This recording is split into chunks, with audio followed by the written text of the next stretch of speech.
Jessica Wongso and Mirna Salihin had been best friends for years after first meeting in Sydney when they were at college.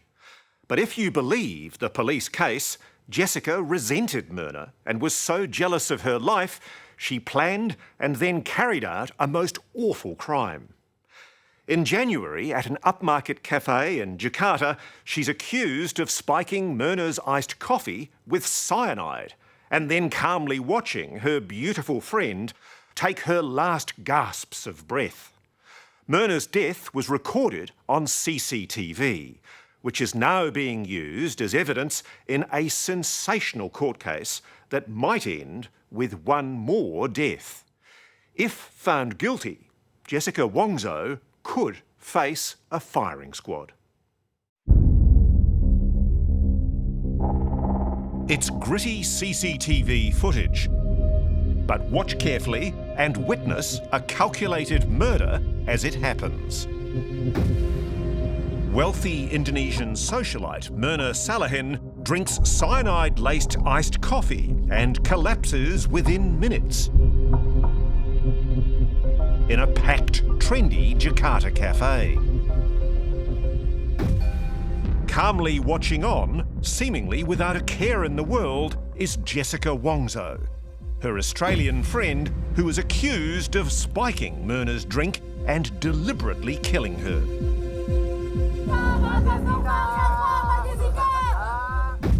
Mirna's twin sister, Sandy, is still grief-stricken.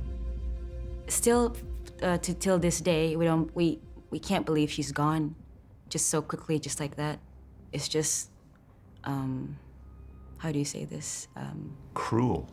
Yeah, it's cruel.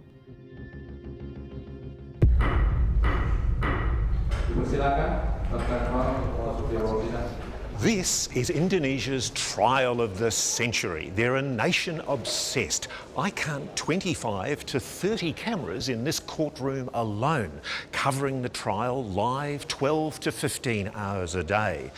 What they want to know is what the judges up there have to decide.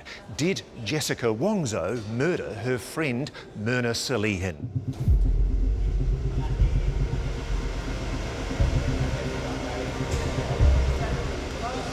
Hello, Jessica. We're from Australian TV. Hi. How's the trial going? Yeah, I think it's been going okay, but I can't really say anything right now. I understand. Yeah. Do you know who murdered Mirna? Do you have any ideas about who murdered No, I Mirna? have no clue.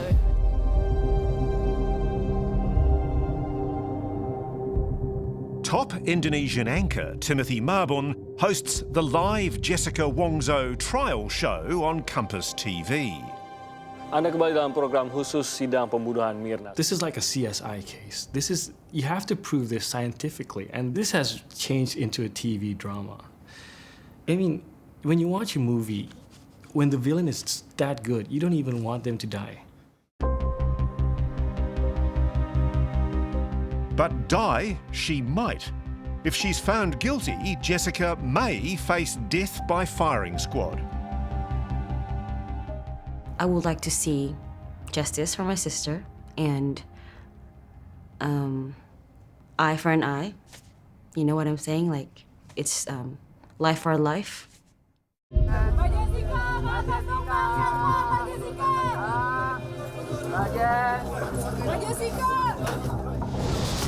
It's absolutely crazy what's happening to Jess Wongso. It all began 8 years ago in Australia, here in the shadow of Sydney's Harbour Bridge. Jessica and Mirna met while studying at the Billy Blue Design College in North Sydney, along with friends James Moni and Paui Sasastro. Does it strike you that she's the sort of person who's capable of murder? Yeah, it was really surprising, actually. Yeah, it's a completely different polar kind of attitude from what I remember. I mean, the Jessica we knew was very bubbly and very goofy. While Jessica and Mirna were close at college, after graduating, Jessica became an Australian resident and stayed working in Sydney. But Mirna moved back to Indonesia with her boyfriend Arif Samako. What drew you to her?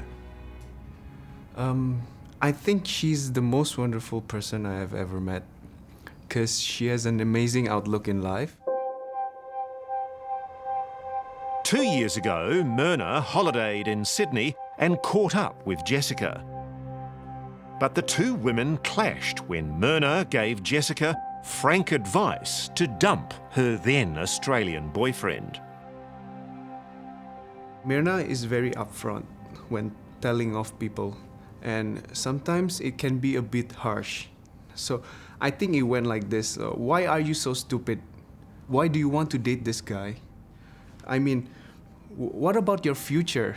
But apparently after telling that to Jessica, Jessica just went quiet and then left Mirna in the restaurant. Did she ever say to you or to anyone that she had reason to fear? Jessica? After that meeting, she grew a fear of Jessica. Like, she don't want to meet her face to face, just the two of them. She wants someone to accompany her.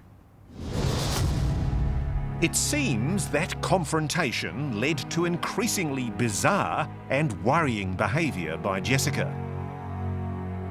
She was hospitalised 5 times last year after trying to commit suicide. The 26-year-old ploughed into a Leichhardt nursing home only metres from the bedrooms of dozens of elderly residents. In August, she crashed her car into this Sydney nursing home. With cracked ribs and a sore chest, she was taken to Royal Prince Alfred Hospital. Police of the opinion she'd been drinking.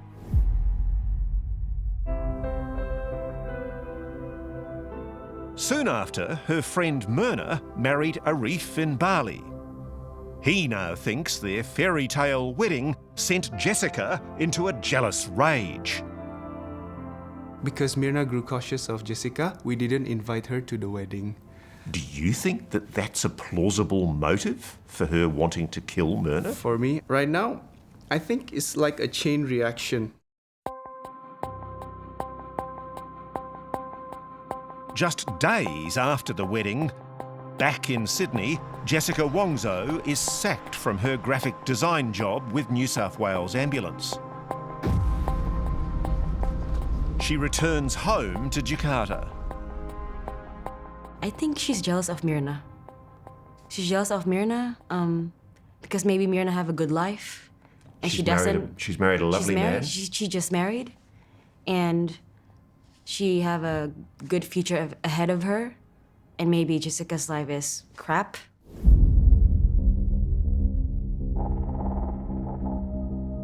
As soon as Jessica Wongso returns, she invites Mirna Salihin to catch up with her and another Australian college friend, Hani Juwita. On the 6th of January this year, they agree to meet up at Olivier, a swish cafe here in an upmarket Jakarta shopping centre. Oddly, Jessica messages her friends hours before, insisting she pre-orders their drinks. She said that, hey, I'm gonna buy you girls drinks. And everybody said, why buy us drinks? No, you don't have to. Instead, I want to. If what the police say is correct, she went into that cafe that day and organised that meeting solely for the purpose of murdering your sister. I think so. Which is an incredible thing to do. Yeah. And a scary thing, too.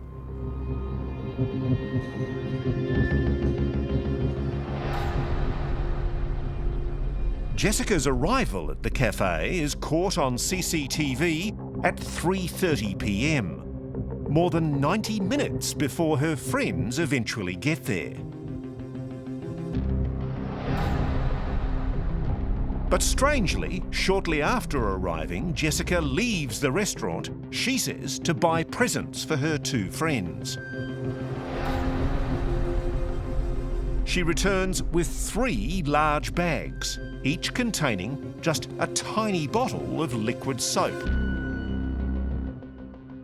She took a moment to go around the restaurant or the cafe, looking at the CCTV and looking at her table.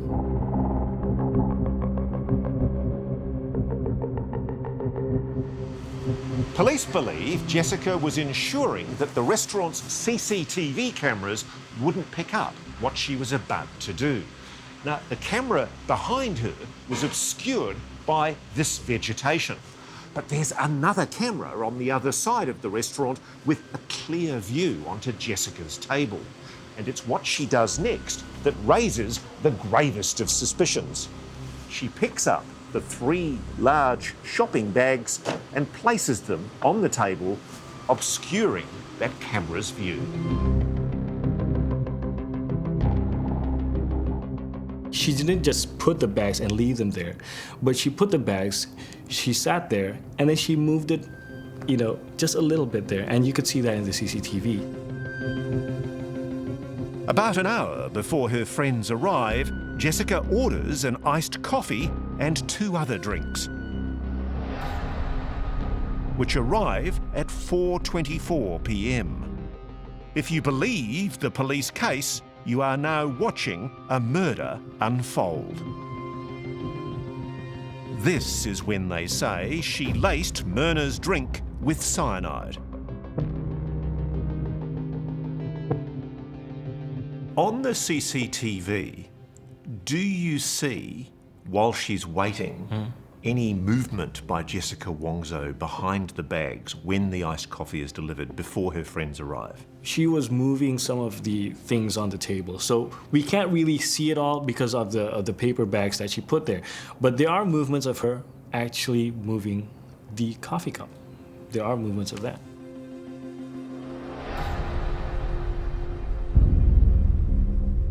The CCTV shows Mirna and Hani arrive at 5:16 p.m.